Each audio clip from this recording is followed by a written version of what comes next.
नमस्कार मित्रांनो, मी MK. Jadhav. ओबीसीच्या नेत्यामुळेच OBC आरक्षणाला धोका निर्माण झालाय आणि त्या संदर्भातली काय नेमकी अपडेट आपण ते माहिती प्रयत्न करू. आपण सध्या आळंदीच्या वारीवरती आहोत, प्रवासामध्ये आहोत. सध्या आपण आळंदीमध्ये आहोत आणि ज्या वारीच्या ट्रकमध्ये आपण प्रवास करतोय त्या ट्रकच्या कॅबिनमध्ये बसलो, त्यामुळे थोडंसं लोकेशन इकडे तिकडे कपडे वगैरे दिसत आहेत. आपली स्वतःची दिंडी असते श्री राधाकृष्ण देवस्थान नावानं, आणि त्यामुळं आपण आता हे पूर्ण महिनाभर पूर्वीची वारीचा प्रवास आहे 18 जुलैपर्यंतचा, तिथपर्यंत आपण आता असंच वारीमध्ये असणार आहोत. त्यामुळं लोकेशन वगैरे जरा गर्दी वगैरे ह्या सगळ्या गोष्टी असतील. तर ओबीसी नेत्यामुळं ओबीसी आरक्षणाला धोका निर्माण कसं झालाय, तर बघा काय होऊ लागलंय. ओबीसी नेत्यांचं म्हणणं आहे की ओबीसी आरक्षण टिकण्यासाठी मराठ्यांना ओबीसी मध्ये घेऊ नये, आणि जरांगे पाटलाचं म्हणणं आहे की मराठ्यांना ओबीसी मधूनच आरक्षण पाहिजे. या सर्व वादामध्ये आता या स्थितीमध्ये जून 2024 मध्ये प्रकरण इथपर्यंत येऊन थांबले की लक्ष्मण हाके वगैरे उपोषणाला बसले. मातुरी गावामध्ये जरांगे पाटलांच्या गावामध्ये मराठा ओबीसी बांधवामध्ये दगडफेक झाली आणि महाराष्ट्रामध्ये एक जातीय दंगल उसळेल असं वातावरण तयार होते. आता असंही बोललं जातं की या पाठीमागं ओबीसी नेत्यांचं जाणीवपूर्वक एक षडयंत्र आहे की ज्यामध्ये ओबीसी आणि मराठा समाजामध्ये मोठ्या प्रमाणातला वाद उफाळावा. काही लोकांचे जीव गेले तर गेले, काय हरकत नाही, परंतु त्यामुळं दोन समाज वेगवेगळे होतील. एक साईडला मराठा एक खट्टा होऊन जाईल, पण दुसऱ्या बाजूला ओबीसी एक खट्टा होईल. तो ओबीसी मधून मतदार आहे, तो एक खट्टा मतदार, तो आपल्याला भेटला पाहिजे असं त्यांचं गणित आहे. त्यामुळे जाती दंगली भडकण्याचा प्रयत्न होऊ शकतो असं बोललं जाते. जरांगे पाटलांचंही आपण असं म्हणू शकतो की जर राजकारणामध्ये असेल तर मराठा समाज एक खट्टा मतदान करेल लोकसभेला झाला आहे. परंतु मराठा समाजाकडून किंवा जरांगे पाटलाकडून बहुतांशी जातीवाचक किंवा दोन जातीमध्ये ते निर्माण होईल अशा पद्धतीचं कुठलं वातावरण अजून तरी तयार केलं गेलंय असं दिसलं नाही. आणि मग ह्या सगळ्या गोंधळामध्ये ओबीसी मधून आरक्षण नकोस अशा पद्धतीनं सरकारवरती ओबीसी नेत्यांचा दबाव वाढलेला आहे. आणि त्यामुळे सरकारनं त्यांना लिखी दिलं की आम्ही ओबीसी आरक्षणाला धक्का लागू देणार नाही. आता शेवटी जीआरची भाषा असते, कसा धक्का लागू देणार नाही, कसा लागू दिला नाही हे स्पष्टीकरण सांगतील. नेमकं आता ते मराठा समाजाला आरक्षण देतात किंवा सगळ्या सोयीचा कायदा पास करतात नाही करतात, त्याला आणखी वेळ आहे. 13 तारखेपर्यंत तिची वाट पाहावं लागेल. परंतु ह्या सगळ्या गोंधळामध्ये जरांगे पाटलांनी आपली भूमिका मांडली की जर ओबीसी मधून मराठा समाजाला आरक्षण मिळणार नसेल तर मी ओबीसी आरक्षण त्याच्या विरोधामध्ये मंडल आयोगाच्या विरोधामध्ये आम्ही आव्हान देऊ, किंवा त्यामुळं ओबीसी आरक्षणाला धोका निर्माण झाला अशी मला परिस्थिती आहे.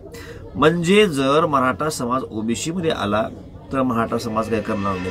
मराठा समाज जर ओबीसी मध्ये नसेल तर मराठा समाजाकडून ओबीसीच्या आरक्षणाला चॅलेंज केलं जाईल, आणि त्यामुळं एक मोठा धोका ओबीसी आरक्षण निर्माण झाला आहे. आपण म्हणलं की ओबीसीमुळेच हे आरक्षण धोक्यात आले, तर ते अशा पद्धतीने आलेलं आहे की ओबीसीचे नेते मराठा समाजाला टार्गेट करतात, पण उद्या मराठा समाजाचे काही नेते असतील किंवा काही कार्यकर्ते असतील ते ओबीसीला निश्चितपणे टार्गेट करतील आणि धोका निर्माण होईल. मला काही लोकांचं असं म्हणणं आहे की मंडल आयोगाला चॅलेंज करता येत नाही आणि ओबीसी आरक्षणाला धोका नाही. त्या ओबीसी बांधवांना मला हे सांगायचं, तुम्ही तुमच्या नेत्यांना हा प्रश्न विचारून बघा की 2019-20 असं काहीतरी ओबीसीचं जे राजकीय आरक्षण आहे ते उठलेलं आहे. तिथपर्यंत राजकीय आरक्षण होतं, नंतरच्या काळामध्ये राजकीय आरक्षण उठलं, ते परत मिळू शकलं नाही. कोर्टाने सांगितलं की ओबीसीला राजकीय आरक्षण देऊ शकत नाही. कारण काय, असंच कोणीतरी याचिका दाखल केली आणि कोर्टानं सांगितलं की ओबीसी समाजाचा जो काही इम्पेरिकल डाटा आहे सध्याचा उपलब्ध असलेला तो द्यावा, आणि तो डाटा सरकार कोर्टाला देऊ शकलं नाही. आणि त्यामुळं ओबीसीचं आरक्षण राजकीय आरक्षण संपुष्टामध्ये आलं. कोर्टानं स्पष्ट सांगितलं की राजकीय आरक्षण देऊ शकत नाही. उद्या ओबीसीच्या विरोधामध्ये जर ह्या आरक्षणाच्या विरोधामध्ये मराठा समाजाच्या कोणत्या कार्यकर्त्यांना म्हणा कोणत्या नेत्यांना म्हणा जर आव्हान दिलं तर परत एक वेळेस कोर्ट हा इम्पेरिकल डाटा मागेल, आणि त्यावेळेला ओबीसीचा हा इम्पेरिकल डाटा म्हणजे बेस जो लागतोय की ही जात मागास वगैरे ह्या सगळ्या गोष्टी जे काही रेकॉर्ड आहे ते रेकॉर्ड ह्याच्याकडे उपलब्ध नसल्यामुळे ते देऊ शकणार नाहीत, आणि त्यामुळे कोर्टातून लिगली हे आरक्षण खारिज होऊ शकते. आता ओबीसीने ते काय म्हणतायत की जरांगे अज्ञानी आहे, जळगावला काय कळतंय, मग त्यांची जी काही खाल्ली समाजामधले काही बरेच बांधव आहेत त्यांना आपल्या त्याचं खरं वाटतं. त्यांनी अभ्यास करून बघावा की ज्यावेळेस हे लोक आरोप प्रत्यारोप करतात एकमेकावरती त्यावेळेस त्या प्रश्नाच्या उत्तराला कुठलीच लिंक नसते, कुठला आधार नसतो. एखाद्या विशिष्ट प्रश्नाचं उत्तर एक विशिष्ट प्रकारचं असलं पाहिजे, ती सोडून बाकी काहीतरी बोलायचं, फक्त आरोप करायचे, आरोपी भाषा वापरायची दोन्ही बाजूनं, आणि मग वेळ पुढे निघून जाते. त्यातले महत्वाचे जे मुद्दे आहेत की खरंच ह्या आरक्षणाला धोका आहे का, हे मात्र कोणी सांगत नाही. ओबीसी नेते म्हणतात की धोका नाही, जरांग्याला अक्कल नाही, जरांग्याला कळत नाही, अशा पद्धतीची भाषा ते करतायत. परंतु ज्या पद्धतीनं मराठा समाजाकडून सांगितलं जातंय की आमच्याकडून नाविलाजानं जर आमच्यावर अन्याय होणार असेल तर आम्हाला आव्हान द्यावं लागेल, आणि आव्हान दिल्याच्यानंतर काय होऊ शकतंय याचा अभ्यास कोणीच करता येणार नाही. निश्चितपणे ओबीसी आरक्षण उद्या उठेल. मला पर्सनली असं म्हणायचं आहे की एक वेळेस ओबीसी आरक्षण उठून गेल्याच्या नंतर समजा एक 8-15 दिवस महाराष्ट्रामध्ये दंगली उसळतील, ओबीसी समाज मराठ्यावरती येईल, मराठा समाज ओबीसीच्या अंगावरती जातील, काही लोकांचा मार लागेल, काही यांची जीव जातील, ह्या सगळ्या गोष्टी होतील, एका दिवशी महाराष्ट्र शांत होईल. पण ह्या सगळ्या गोष्टीमुळे गेलेलं ओबीसी आरक्षण परत मिळणार आहे का? नाही मिळू शकत. त्यापेक्षा मी तरी अनेक जण म्हणत असतील, पण मी तर वारंवार अगदी 7-8 महिन्यापासून सांगतोय, माझं असं मत आहे की ओबीसी समाजानं सुद्धा पुढाकार घ्यायला पाहिजे, सांगायला पाहिजे की मराठ्यांना ओबीसी मध्ये येऊ द्या, हरकत नाही, मराठा समाजाला ओबीसी मधलं आरक्षण द्या, परंतु ही 19% मर्यादा वाढून 29% घेऊन जावा, आणि 10% जे वरचे वाढणार त्यामध्ये ओबीसी मध्ये मराठा म्हणून किंवा त्यांची वेगळी कॅटेगरीशन करून त्यांना वेगळं 10% आरक्षण द्या, ओबीसी मध्ये घ्यायला हरकत नाही.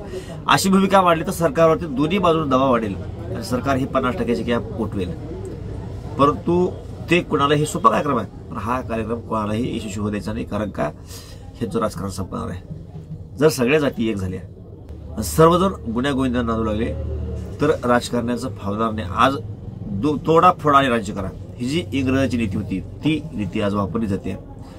त्यामुळं आपापसामध्ये जे काही वैर निर्माण होणार आहे, आपापसामध्ये जे काही दुश्मनी तयार होणार आहे ही आपण लक्षामध्ये घ्यावी. दुश्मनी तयार होऊ द्या, परंतु जर आपण जो मुद्दा मांडतोय तो शेवटाला जाणार असेल तर हरकत नाही, तुम्ही ते करू शकता. शेवटी काय होणार निष्पन्न की मराठा समाजाला ओबीसी मध्ये जाण्या वाचून कोणीही रोखू शकत नाही, कारण संवैधानिक आरक्षण जसं संवैधानिक असतंय तसं वैधानिक आरक्षण सुद्धा असते. एससी एसटी ह्या 2 आरक्षणाला कोणी चॅलेंज करू शकत नाही, परंतु ओबीसी आरक्षण याला धोका निर्माण होऊ शकतो. ओबीसीचे नेते ओबीसी जनतेला जनतेच्या डोळ्यामध्ये धुळफेक करतायत की ओबीसी आरक्षणाला धक्का लागू शकत नाही. धक्का लागतो, बिलकुल लागतो. सुज्ञ ओबीसी बांधवांनी ह्या गोष्टीचं भान ठेवावं, नेत्याला सांगावं, आणि यातून काही वेगळ्या पद्धतीने मार्ग काढता येतो का ते पाहावं, तर हा संघर्ष टळू शकतो आणि दोन्ही समाजाला न्याय पण मिळू शकतो. या बाबतीमध्ये आपली मतं निश्चितपणे कमेंटला कळवा. जय महाराष्ट्र.